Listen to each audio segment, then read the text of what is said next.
Still on education matters, Osun State government, in partnership with state federal lawmakers, are working to end the problem of insufficient classrooms in public schools in Osun State. Rafiu Hamid has details of this story in this report, and after this story, we have business stories for you.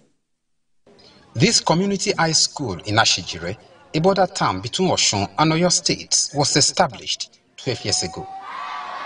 However, the West African Examinations Council has not approved the school as a center due to lack of infrastructural facilities.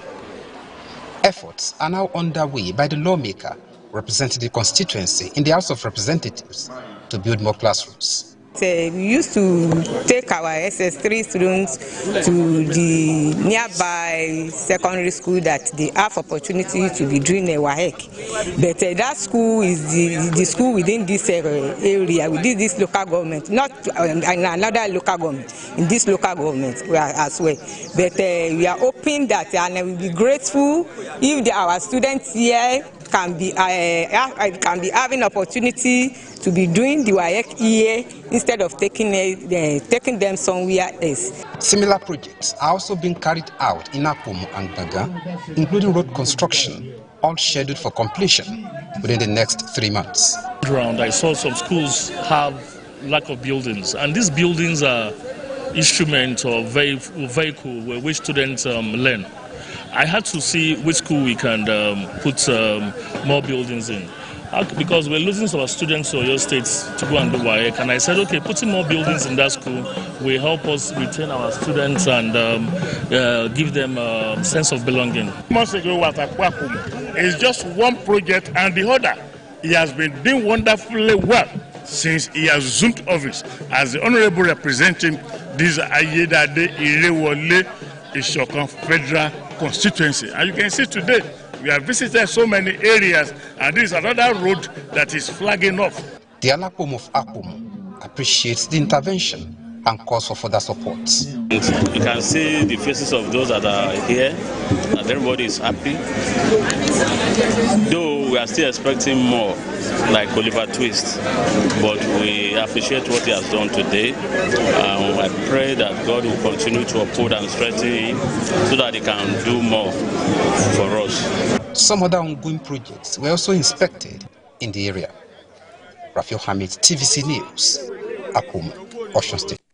And in business news, new data about the Nigerian Central Bank of Nigeria says Nigeria's foreign reserves rose to $40.08 billion on November 7, 2024, reaching the highest level in nearly 2 years. The milestone marks a significant increase driven by the Apex Bank's policies to enhance foreign currency inflows through formal channels. Since September ending, when the reserves stood at $38.3 billion, steady growth had been recorded, reflecting $1.7 billion increase by early November.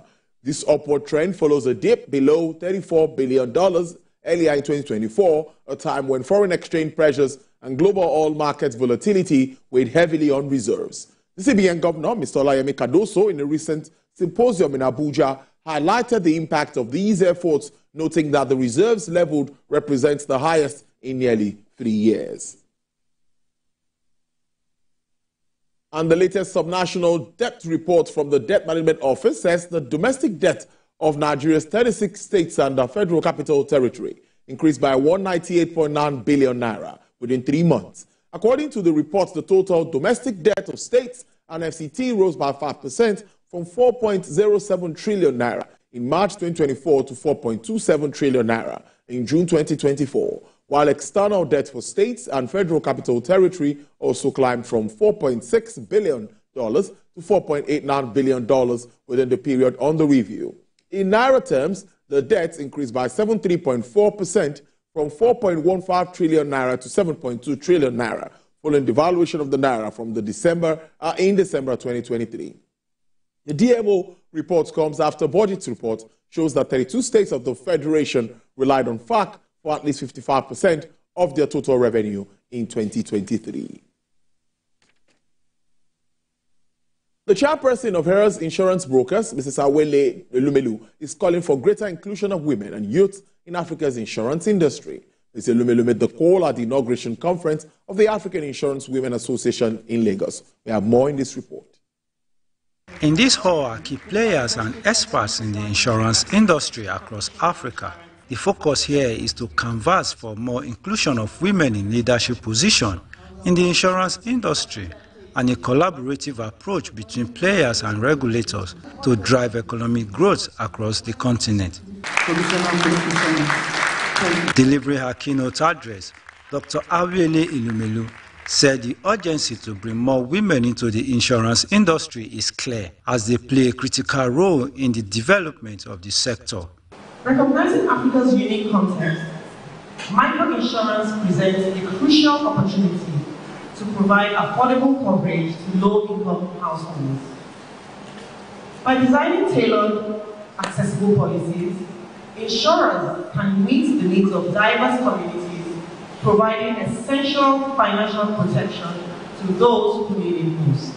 Public-private partnerships are critical in bringing together resources, expertise, and reach to deliver insurance solutions that make a tangible impact. In her remarks, the president of the association said the conference is aimed at fostering collaboration and sharing knowledge across the industry. Studies have already shown that women are very marginalized, especially at the C-suites and the board level. Despite the recommended 35% quota for women, women are below 20% when it comes to board level and the C-suites. When you build a woman, you build a nation actually, because the women are closer to the children and they can easily impact knowledge. Our purpose here really is to bring women together to network, motivate us to excellence, motivate us to skill development, motivate us to know that we can begin to join in the effort to build the insurance industry and take us to where the insurance industry needs to be. We don't want to be included just because we are women. We want to be included because the women are capable, because the women are qualified, because women have the right skill sets. The conference is themed The Future of Insurance, Trends, Challenges and Opportunities brought together African women in insurance to empower and inspire one another, preparing for the challenges